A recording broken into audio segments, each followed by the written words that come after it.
पापा मैं किसको लेकर जाऊं? आपने तो हमें छोड़ दिया, मैं कहाँ जाऊं पापा?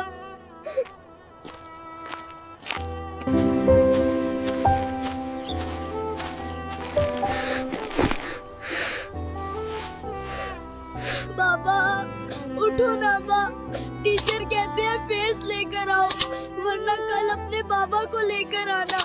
बाबा मैं किसको लेकर जाऊं? आपने तो हमें छोड़ दिया, मैं कहाँ जाऊं बाबा? फूलों की चादर आज ही बना देना, 5,000 की बनेगी था। ठीक है, बना दो।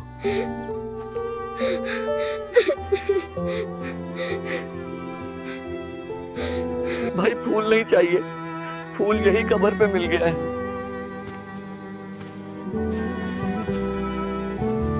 बेटा ये लो, ये पैसे तुम्हारे बाबा ने जन्नत से भेजे हैं, कल जरूर स्कूल जाना। तुम्हारे बाबा चाहते हैं कि तुम खूब पढ़ाई करो।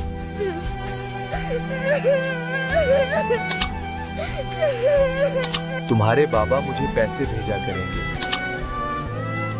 और मैं तुम्हें हर महीने पैसे दिया करूंगा कि मैं सारी दुनिया ना सही लेकिन किसी एक की दुनिया तो खुशगवार बना सकता हूं।